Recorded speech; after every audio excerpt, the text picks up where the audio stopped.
Amiga, escucha bien.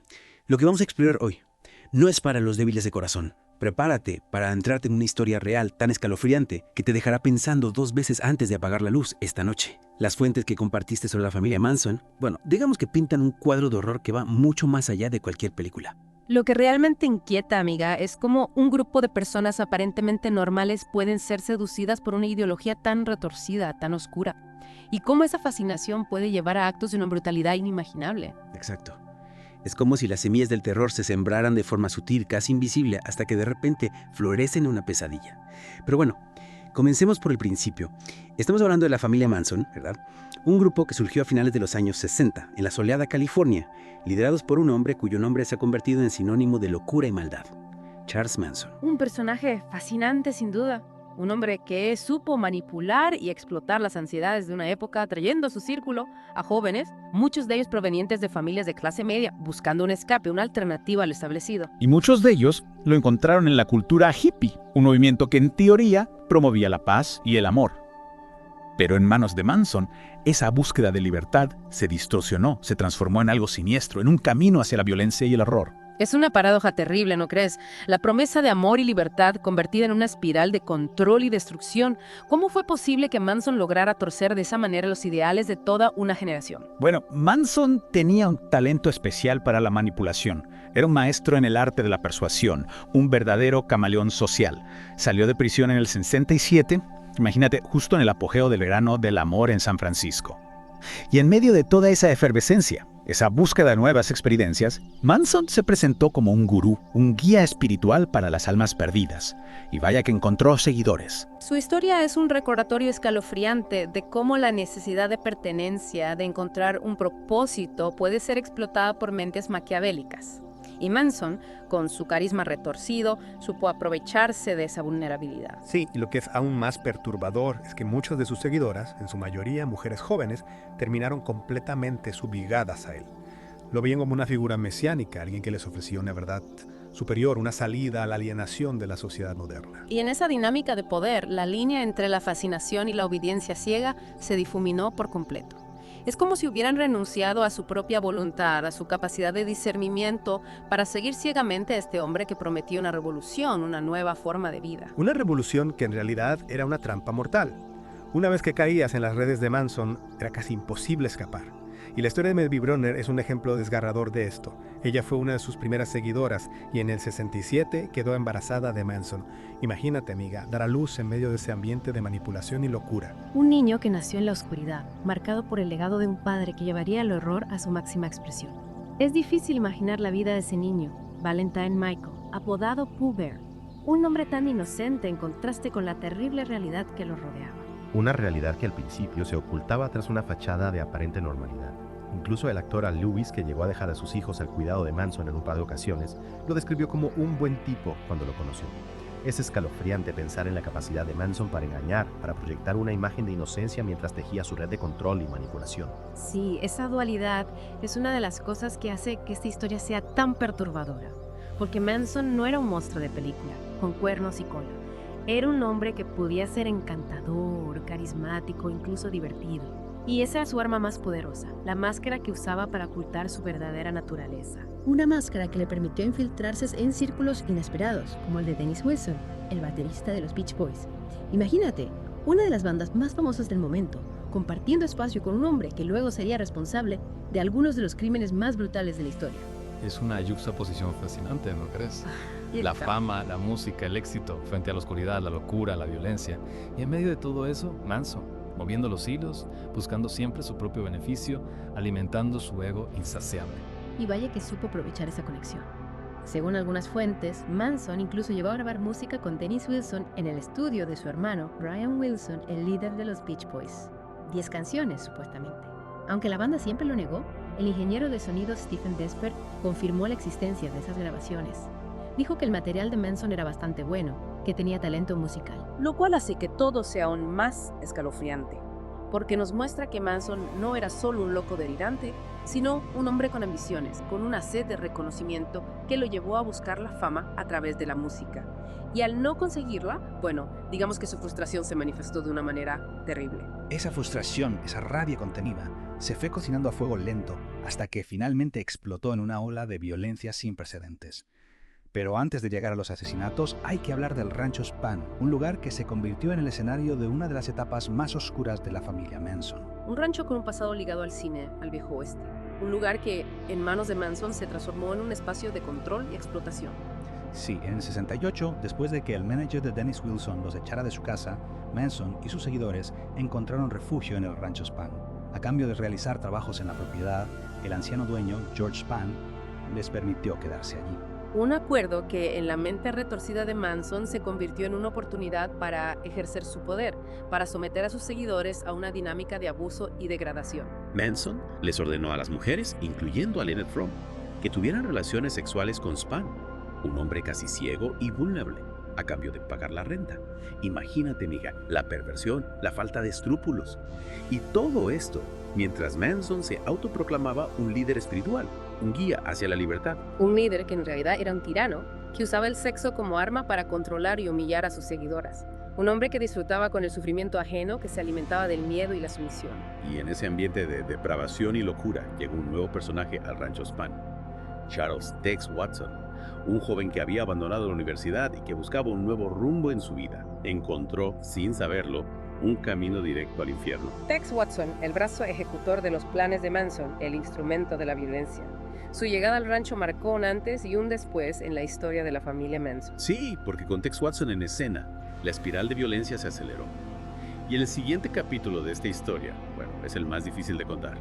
Es el capítulo de los asesinatos, de la sangre, del horror. Es el momento en que la locura de Manson, su delirio mesiánico, se traduce en actos de una brutalidad inimaginable. Actos que conmocionaron al mundo y que aún hoy nos siguen horrorizando. En noviembre de 68, la familia Manson se mudó al Valle de la Muerte, ocupando 2 ranchos abandonados, Myers y Barker. El primero pertenecía a la abuela de una de las seguidoras de Manson. El segundo lo consiguieron a través de engaños. Le ofrecieron a la dueña un falso disco de oro de los Beach Boys a cambio de dejarlos ocupar el rancho. Le dijeron que Manson necesitaba un lugar tranquilo para componer su música. ¡Qué ironía! Manson, el maestro de la manipulación. Siempre buscando sacar provecho de las situaciones, sin importar las consecuencias, sin importar el daño que causara su paso. Y mientras tanto, en el Rancho Spahn, ocurrió algo que cambiaría el curso de la historia para siempre. Manson y Tex Watson fueron a visitar a un conocido de Topanga que les puso el álbum blanco de los Beatles. Y Manson, digamos que lo interpretó a su manera. Se obsesionó con la idea de que los Beatles estaban enviando mensajes ocultos sobre una guerra racial inminente, un apocalipsis que él llamaba Helter Skelter. Un delirio paranoico que encontró un eco en la mente de sus seguidores, que ya estaban completamente sometidos a su voluntad, a su visión distorsionada de la realidad. Manson les decía que los negros se levantarían en armas contra los blancos, que habría una guerra civil, un baño de sangre, y que ellos, la familia Manson, serían los salvadores, los elegidos para guiar a la humanidad hacia un nuevo orden mundial. Una locura colectiva, alimentada por el LSD, la música, la manipulación. Un cóctel explosivo que desembocaría en una tragedia de proporciones inimaginables. En la víspera de Año Nuevo del 78, Manson reunió a sus seguidores alrededor de una fogata en el rancho Myers y les explicó su teoría sobre el Helter Skelter, la guerra racial que se avecinaba. Les dijo que los Beatles en su música estaban profetizando este apocalipsis. Un ejemplo más de la capacidad de Manson para manipular la información, para torcer la realidad a su conveniencia, y lo peor es que sus seguidores lo creían, lo seguían ciegamente hacia el abismo. A principios del 69, la familia Manson se mudó a una casa en Canoga Park, pintada de amarillo chillón, a la que llamaron Yellow Submarine, en honor a la canción de los Beatles. Decían que así estarían sumergidos bajo el conocimiento del mundo exterior. Ahí, mientras trabajaban en los vehículos, estudiaban mapas para una supuesta huida al desierto y preparaban el lanzamiento del álbum de Manson, que según él, desencadenaría el Helter Skelter. Esperaron la llegada del productor musical Terry Melcher, amigo de Dennis Wilson. Manson buscaba desesperadamente la fama, el reconocimiento. Creía que su música sería la chispa que iniciaría la revolución. Y cuando Melcher no apareció, su frustración, su rabia se intensificaron aún más. Y esa rabia pronto encontraría una salida terrible. El 23 de marzo del 69, Manson fue sin invitación a la casa donde antes vivía Terry Melcher, en Cielo Drive. La casa ahora era ocupada por la actriz Sharon Tate y su esposo, el director Roman Polanski. Una visita que, en retrospectiva, nos da escalofríos, porque parece ser el punto de partida de la espiral de violencia que se desataría poco después. Manson habló con el fotógrafo Sharon Hatami, que estaba en la casa tomando fotos a Sharon Tate. Luego, la propia Sharon Tate salió a la puerta y le preguntó a Manson qué quería. Un encuentro fugaz, pero cargado de una tensión inexplicable. Como si el destino los hubiera puesto cara a cara por un instante, antes de la tragedia. Manson también habló con el dueño de la casa, Rudy Altobelli, que le dijo que Mencher se había mudado. Manson se fue. Pero esa visita, esa imagen de Sharon Tate en la puerta de su casa, se quedó grabada en su mente. Una imagen que tal vez se convirtió en un símbolo de todo lo que Manson odiaba, de todo lo que él no podía tener. La fama, el éxito, la belleza, la felicidad. En junio del 69, Manson les dijo a sus seguidores que debían mostrarles a los negros cómo empezar el Helter Skelter. Le ordenó a Tex Watson que consiguiera dinero del traficante Bernard Lotzapopa Crow, pero el plan salió mal y Crow amenazó con matar a todos en el rancho Span. La paranoia de Manson, su delirio de persecución se intensificaron. Creía que estaba en guerra, que debía defenderse a cualquier precio. El 1 de julio del 69, Manson le disparó a Crow en su apartamento, aunque no lo mató. Pero Manson creyó que sí lo había hecho, y al leer una noticia sobre el hallazgo del cuerpo de un miembro de los Panteras Negras, se convenció de que la guerra racial ya había comenzado. La realidad y la ficción se mezclaron en la mente de Manson, alimentando su locura, su sed de sangre. De vuelta en el rancho Span, Manson implementó medidas de seguridad extremas, con guardias armados y patrullas nocturnas. Estaba paranoico, creía que los Panteras Negras iban a atacarlos. Y en medio de esa paranoia, esa psicosis colectiva, se produjo el primer asesinato, el de Gary Hinman. El 25 de julio del 69, Manson envió a Bobby Beausoleil, Mary Brunner y Susan Atkins a la casa de Gary Hinman para exigirle dinero. Lo mantuvieron como rehén durante 2 días y Manson llegó a cortarle una oreja a Hinman con un cuchillo. Un acto de sadismo, de crueldad gratuita, que nos muestra la verdadera naturaleza de Manson. Un hombre sin empatía, sin remordimientos. Finalmente, Beausoleil apuñaló a Hinman hasta matarlo, aparentemente siguiendo las órdenes de Manson. Antes de irse, escribieron en la pared Political Piggy y dibujaron una pata de pantera con la sangre de Hinman, intentando culpar a los Panteras Negras. Un intento de desviar la atención, de sembrar el caos, de alimentar la paranoia. Una estrategia que Manson usaría una y otra vez. Beausoleil fue arrestado el 6 de agosto del 69, y 2 días después, Manson pronunció su frase más escalofriante. Ha llegado el momento del Helter Skelter. La noche del 8 de agosto del 69, Manson envió a Tex Watson, Susan Atkins, Linda Kasabian y Patricia Krenwinkel a la casa de Cielo Drive, donde ahora vivía Sharon Tate. Les dijo que debían matar a todos los que estuvieran allí de la manera más brutal posible. Y así la pesadilla se hizo realidad. La locura de Manson, su delirio mesiánico, se tradujo en un acto de barbarie que conmocionó al mundo. Esa noche, en Cielo Drive, también estaban el amigo de Sharon Tate, Jay Sebring, el guionista Wojciech Frykowski y su novia, Abigail Folger. El esposo de Tate, Roman Polanski, se encontraba en Londres. Víctimas inocentes, atrapadas en la espiral de locura de un hombre que se creía un dios, un elegido para purgar el mundo. Tex Watson cortó la línea telefónica de la casa. Stephen Parent, un joven de 18 años que visitaba al cuidador de la propiedad, llegó en coche en ese momento y fue asesinado a tiros por Watson. Luego Watson, Atkins y Krenwinkel entraron en la casa. Y lo que ocurrió dentro de esa casa, bueno, es tan horrible que cuesta creer que sea real. Ataron a Frykowski y lo golpearon. Atkins encontró a Folger y a Tate y les llevó a la sala de estar, donde las obligaron a acostarse boca abajo.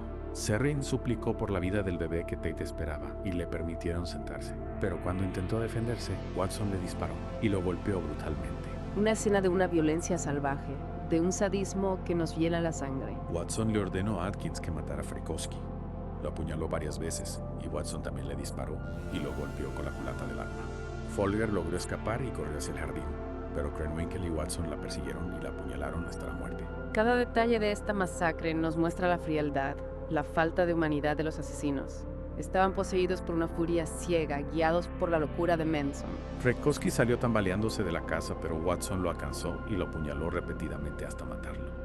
Sharon Tate, atada al cadáver de Sebring, intentó huir, pero Atkins y Krenwinkel la sujetaron y Watson la apuñaló 16 veces. Una imagen tan brutal, tan cruel, que cuesta siquiera imaginar el dolor, el terror que experimentó Sharon Tate en sus últimos momentos. Antes de irse, Atkins escribió la palabra pig en la puerta de entrada con la sangre de Sharon Tate.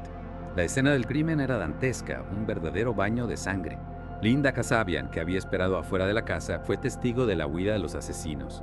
Estaba horrorizada, pero no pudo hacer nada. Linda Kasabian, la testigo clave de la acusación, la mujer que vio el horror con sus propios ojos y que, gracias a su testimonio, ayudó a que se hiciera justicia. La noche siguiente, Manson, insatisfecho con la masacre en Cielo Drive, decidió acompañar a sus seguidores a otra casa. la de Leno LaBianca, un ejecutivo de supermercados, y su esposa Rosemary. Manson quería asegurarse de que sus órdenes se cumplían al pie de la letra, que la violencia era lo suficientemente brutal para enviar su mensaje al mundo. Manson entró en la casa de los LaBianca, los despertó y los ató. Luego se fue, dejando a Watson, Krenwinkel y Van Houten con la orden de matarlos. Otra noche de horror, otra familia destrozada por la locura de un hombre y sus seguidores fanáticos. Watson llevó a Leno LaBianca a la sala de estar y lo apuñaló. Rosemary LaBianca luchó contra Krenwinkel y Van Houten en el dormitorio, pero finalmente fue sometida y apuñalada hasta la muerte. Una violencia desmedida, gratuita, que nos deja sin palabras. Después de matar a los LaBianca, Krenwinkel escribió Rise y Dead to the Pigs en las paredes y Helter Skelter en la puerta del refrigerador usando la sangre de Leno LaBianca. También apuñalaron el cuerpo de Leno con un tenedor de trinchar y le dejaron un cuchillo de carnicero clavado en la garganta. Detalles macabros que nos muestran la mente enferma, la depravación total de los asesinos. Manson tenía planeado cometer otro asesinato esa misma noche, pero sus planes se frustraron. Y así, la ola de terror de la familia Manson llegó a su fin. Pero las heridas, las cicatrices, seguirían abiertas para siempre. Las heridas de las familias de las víctimas, por supuesto. Pero también las heridas en la sociedad, en la conciencia colectiva. Porque los crímenes de la familia Manson nos confrontan con la parte más oscura de la naturaleza humana, con la capacidad del ser humano para el mal. En 1971, Manson y sus seguidores fueron llevados a juicio por los asesinatos. El juicio fue un espectáculo mediático, con Manson actuando como su propio abogado y convirtiendo las audiencias en un circo. Finalmente fue declarado culpable de conspiración y de ser el autor intelectual de los asesinatos y sentenciado a muerte. La pena luego fue conmutada por cadena perpetua. Manson, el manipulador, el maestro de la mentira, el monstruo que se escondía detrás de una máscara de falsa bondad, finalmente recibió su castigo. Pero su legado, la sombra de sus crímenes, sigue presente.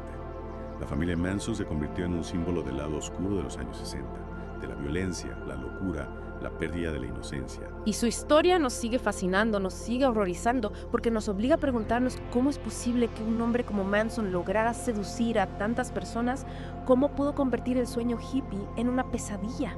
Una pesadilla que, aunque terminó hace mucho tiempo, sigue resonando en nuestras mentes, como un recordatorio de que la oscuridad siempre acecha, esperando el momento para volver a manifestarse. Amiga, duerme bien, si es que puedes. El mal nunca duerme del todo. Y hasta aquí llegamos con nuestra inmersión profunda en la historia de la familia Manson. Una historia que nos deja muchas preguntas sin respuesta, muchas reflexiones sobre la naturaleza humana. Gracias por acompañarnos en este viaje al lado oscuro de la historia. Hasta la próxima. Adiós. Adiós.